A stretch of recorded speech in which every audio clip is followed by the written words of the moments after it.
Hello, beautiful moms and entrepreneurs. My name is Charisse Walker, and I'm your host of the Unbreakable Mompreneurs podcast. This is a place where we come together to learn, grow, and inspire. So sit back, relax, and let's get started.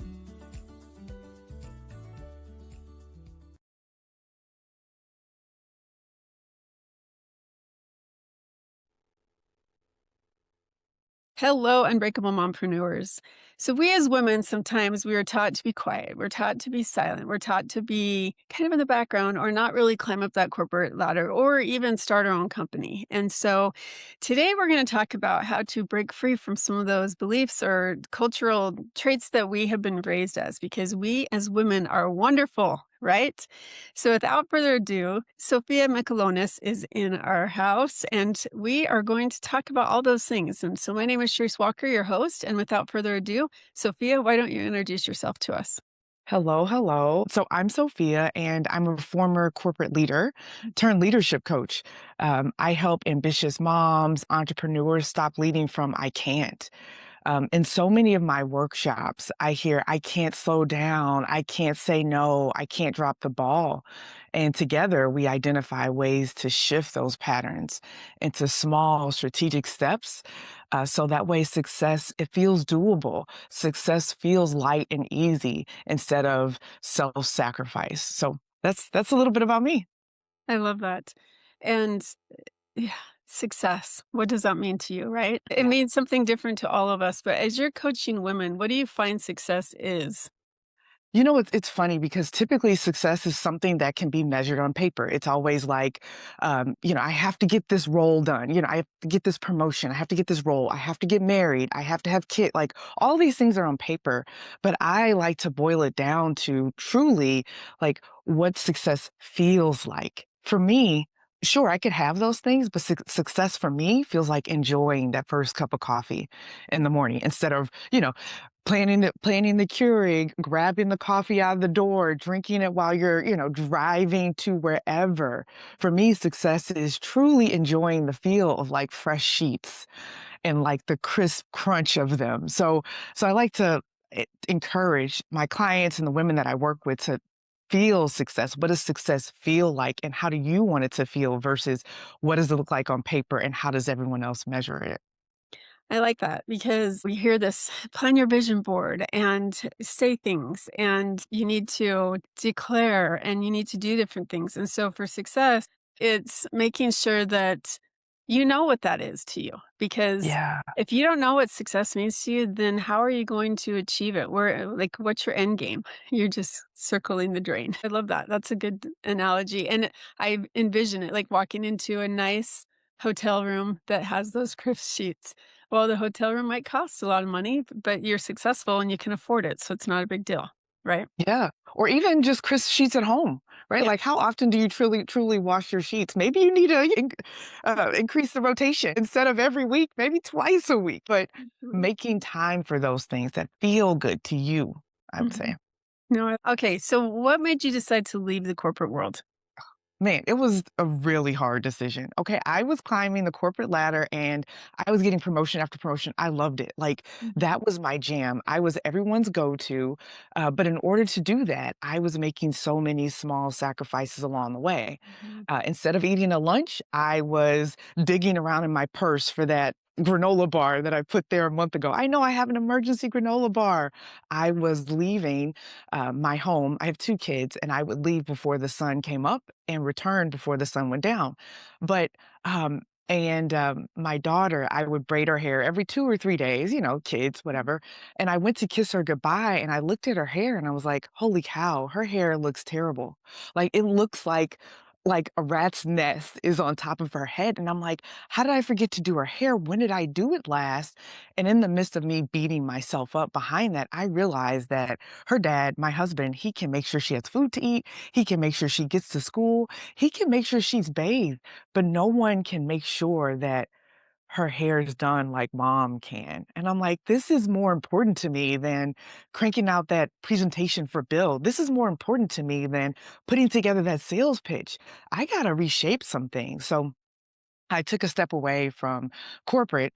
It was a small sabbatical. It was quiet, but a lot of my coworkers were like, "Hey, Sophia, help me with this project. What should I focus on?" And I really instilled in them, like, "Hey, let's recognize these patterns that you're living into, that you're repeating. Hey, let's hold up the mirror. Let's call a thing a thing."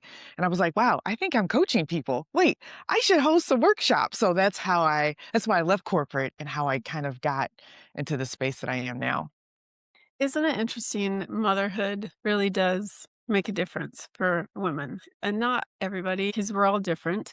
But that was kind of a similar thing, is realizing I'm missing out on this time with my children. And even now that I've become self employed, because my first four were in the corporate world, my last two are self employed.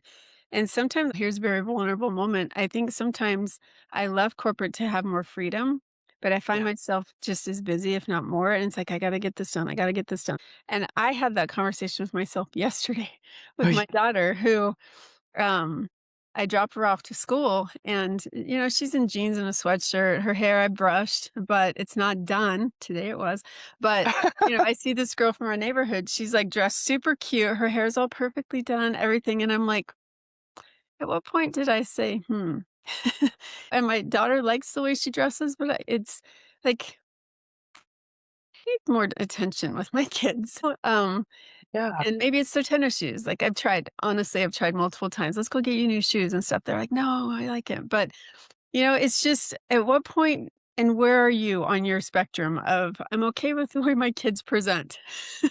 Can I do better? Because at one point, yes, they need to like how they look, not mom style or whatever. But at the same time, if it's like frumpy look like you just rolled out of bed, maybe not. But Yeah, but you know what, for me, it's making sure that I have the mental capacity, the space in my mind to be present for them. Like when my kids come home from school and, they're frowning, am I so busy in my world and my deliverables that I can't pay attention, or do I brush them off?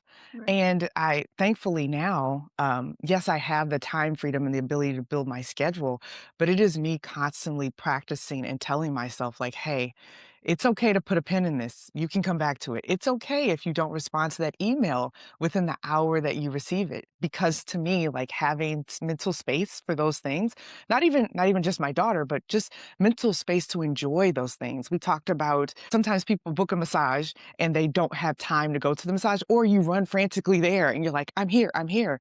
But have you given yourself the space from work to actually enjoy it, or are you just checking off a box? So, yeah, it's me constantly juggling that, but having that leading with that as my priority, leading myself differently instead of just following the cadence of everyone else.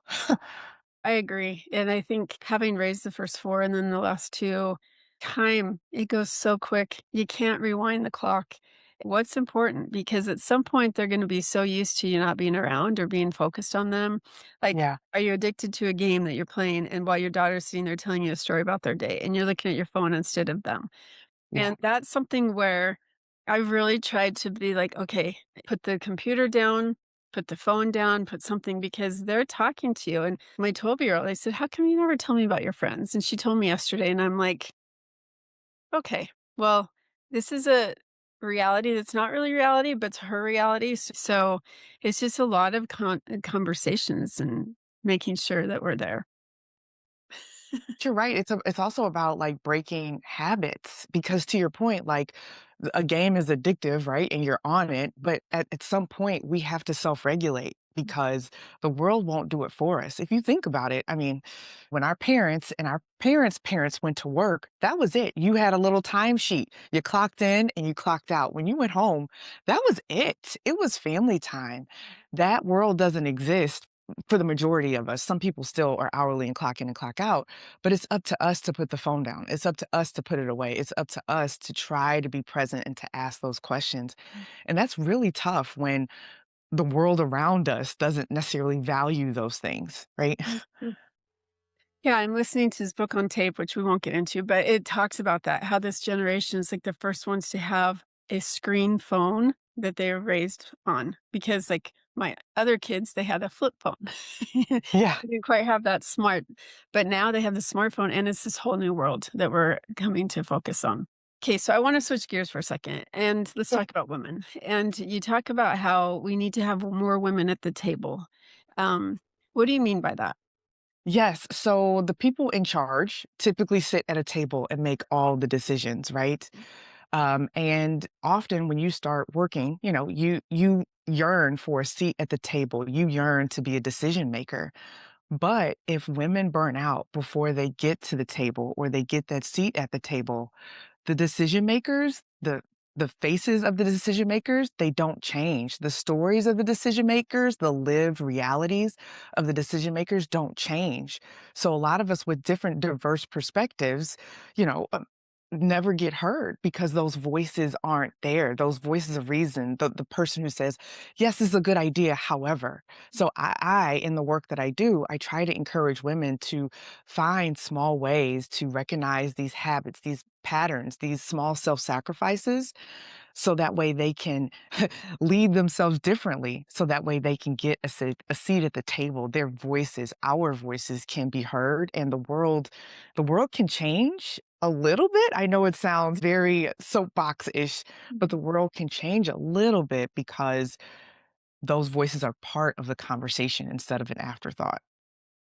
I used to be one of those, "Oh, come to me. I'm gonna do all these things. I'm gonna go out and be this person, but this is really what I want over here." And so how do you teach women to say, to verbalize to people, "This is what I want?"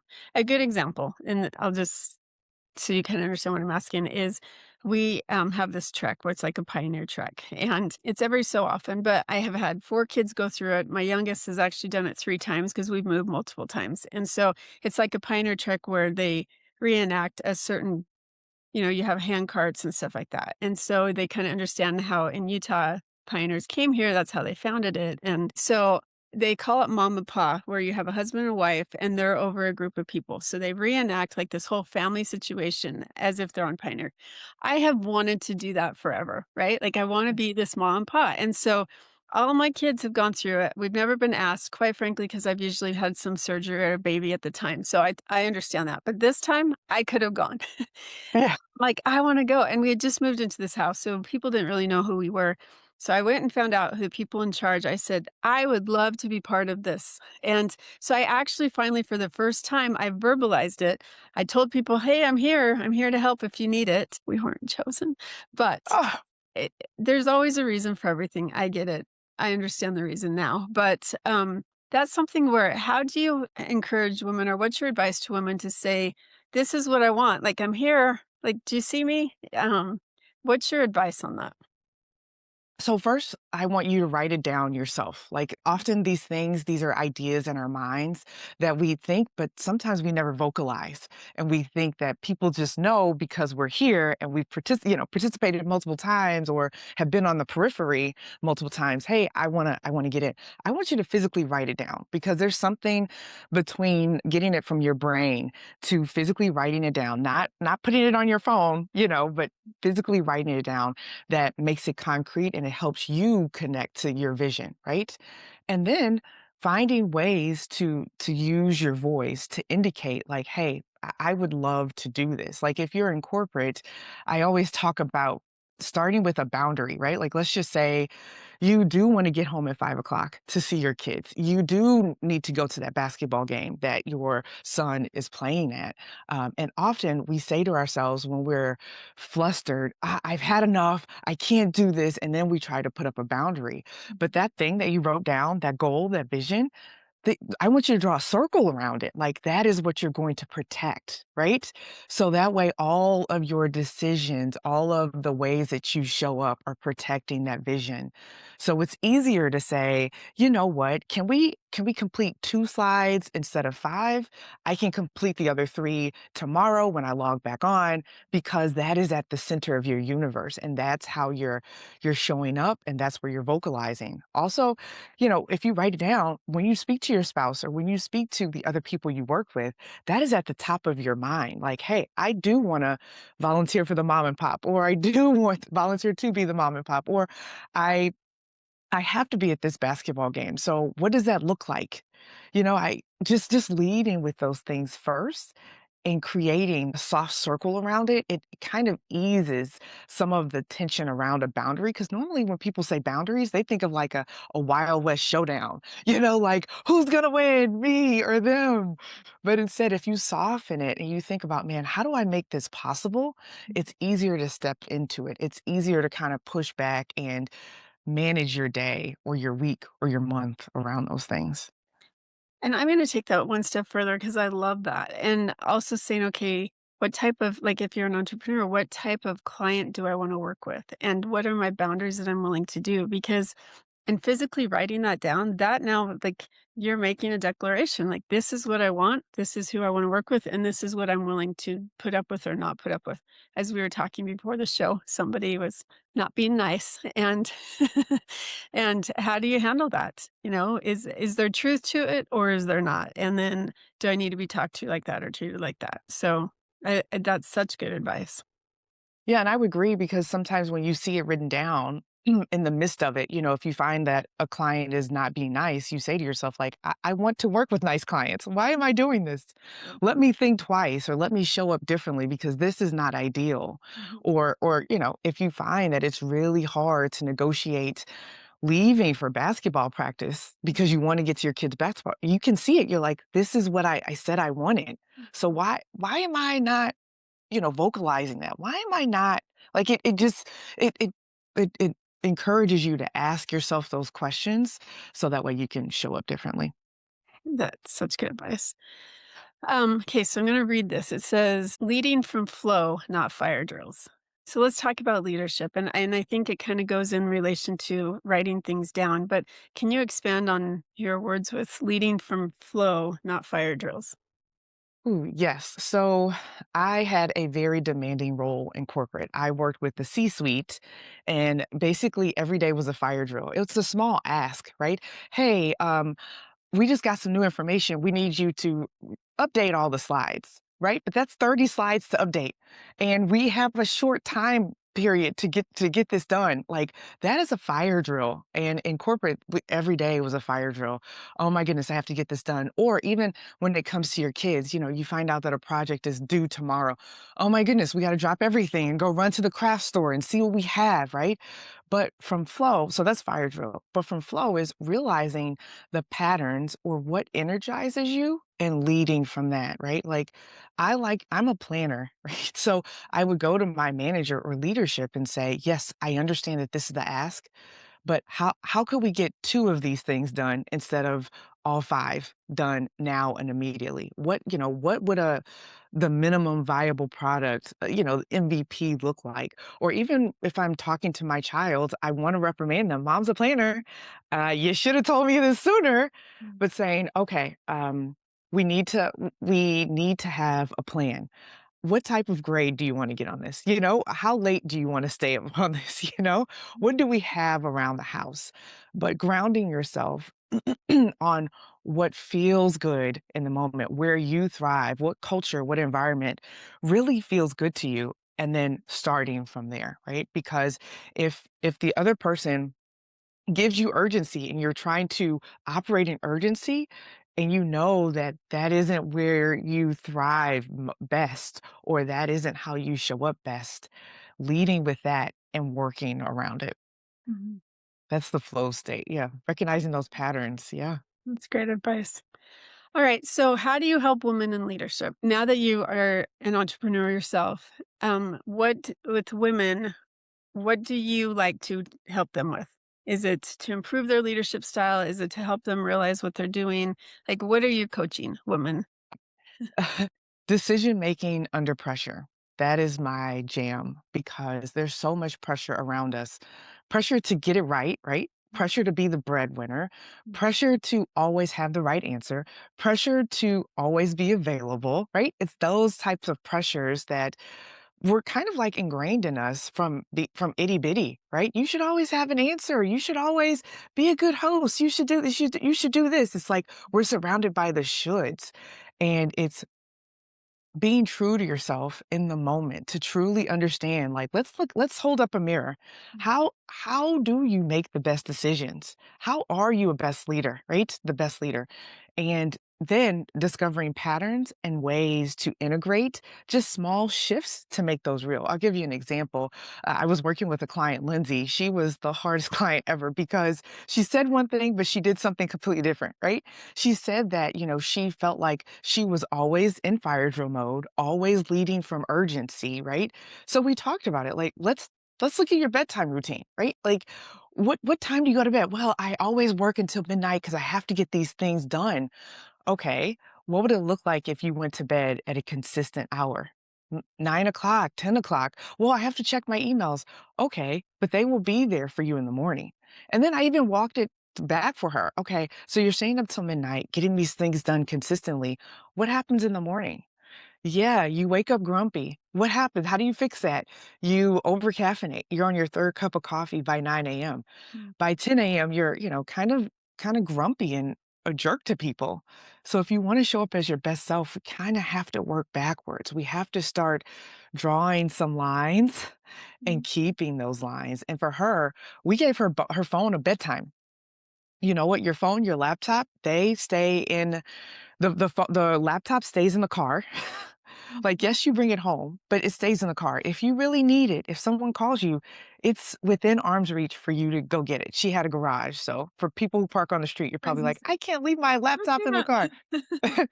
But she leaves it there, and then the phone, we set a bedtime, just like you would tuck your kids in, she puts her phone in a drawer, before she enters her house, like, there's, like, a little kitchen drawer there. Mhm, We got her an alarm clock that like, an old-fashioned alarm clock, 'cause I know a lot of people use their phone as an alarm, and that made a huge difference.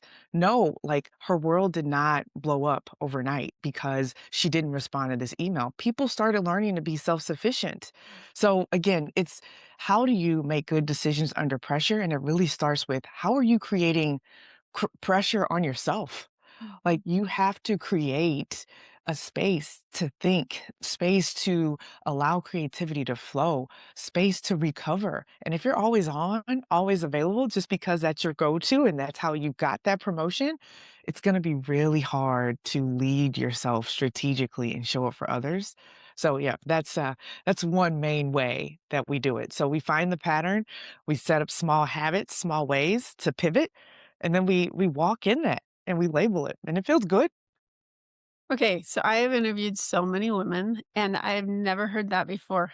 And that is such good. I'm so glad you shared that. It's such good advice because uh, it's just like a doctor's office.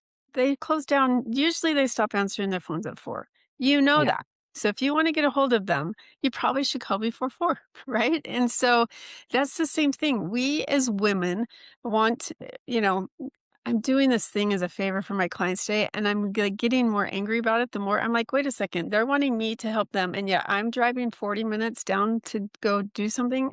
Why am I doing this? And so I'm like, wait a second, I'm not okay with this, and it's very detailed, but it's like there's a line where going above and beyond and being taken advantage of. And we need to learn that more. And the fact that our phone rules our lives, like if you forget your phone at home, I bet you money you turn around and go get it, right? 25 years ago, who cares? The phone didn't exist. There was a landline, right? And so I think that the advice that you're giving her, she probably feels a lot happier now, a lot freer, yeah. and not tied to something that controls her life. That is so good. Yeah. And I think the tough part too is that our society rewards overgiving, overdoing, over availability. So it's kind of like it's like a mind warp. You're like, but I'm supposed to be available because if I am available and I get to it sooner than someone else, I can get a promotion. Or I'm supposed to have all these, I'm supposed to be a rock star mom all the time because then I could put it on IG or Instagram and all these things. Right? But that's why we have to get closer to our values and find what's truly important Mhm. and work backwards from there. So good. Well, if somebody wanted to work with you, how would they find you? So I have a YouTube channel. It's called Gearing Together. Every week I drop a link or video on just things you need to unlearn so that way you can lead yourself differently. And I also host workshops for small groups or speaking engagements. So either way, you could find me there. Such good advice. Thank you so much. Um, One last question. Advice that you would give a new woman starting out as a mother, any advice that you could give her? What's something that you've learned? I learned that I deserve to be on the to-do list. And often we are always running around doing things for our kids, for our families, for everyone else. And we think that self-sacrifice is a badge of honor as a mom. And yes, don't get me wrong. Like, you got a newborn, sure, you don't need a shower. Self-sacrifice needed, right? But that hustle life, that hustle theory, hustle patterns, they have a season, and you have to prioritize yourself in the midst of those seasons, right? So when I was a new mom, I would always have lipstick around because when I pass by that mirror, even if I smelled like poop, I would see the woman who I used to be. And it was a reminder to myself, like, hey, she's there. We're coming back in the midst of it. So I would encourage women today to add something to the list, their daily list. Weekly's okay. Their daily list that energizes them that they can do. Now, I'm not talking about self-care. Go get a massage. I'm talking about something within you. Is it a good laugh? Is it a hot cup of coffee? Is it your favorite color of lipstick that you put on? But something small that you can do for yourself that you can add to your week that just reconnects you with who you really are, because otherwise it gets forgotten. It's at the bottom of the list and you can't, there's a saying, you can't pour from an empty cup, but often we fail to look at what's inside that cup. Right? So sometimes I talk to moms who have been self-sacrificing for 16 years and they're like, "It's fine. I'm used to it. I'll get back to myself when my kid gets in college." And I say, "Okay, but what's in your cup at that point?" And you're at that point, you have exhaustion in that cup, you have frustration, you have impatience in that cup, you have dead ends, dead split ends in that cup, right? Come on, like, it's okay to add a little bit of you in that cup, and so that's my advice. Pour something. Fill your cup with things that energize you, so that way, you're not only setting a good example for your little one, but for yourself. Sophia, you are amazing. I love your advice, and I love how just you're so calm and just have all this wisdom. So thank you so much for being on. You bet. It was a pleasure. And Unbreakable Moms, be just that, be unbreakable. Life comes, it just hits us with so many different things all the time, but we are here because of the life that we have and the children that you have. And it's okay to put yourself first and look inside that cup. I love that advice and realize what's there, because if you haven't found your peace or your passion or your purpose, yes, being a mom is one of those, but making sure that you still have things to give is so important. So go out and make it a great day. Beautiful moms, remember, you are unbreakable. Keep illuminating the world with your strength, pursuing your dreams, and reveling in the splendor of motherhood. This is Charisse Walker, bidding you farewell for now. Stay tuned for more empowering conversations on the next episode of the Unbreakable Mompreneurs podcast. Until then, keep shining bright. Signing off with love, Charisse Walker.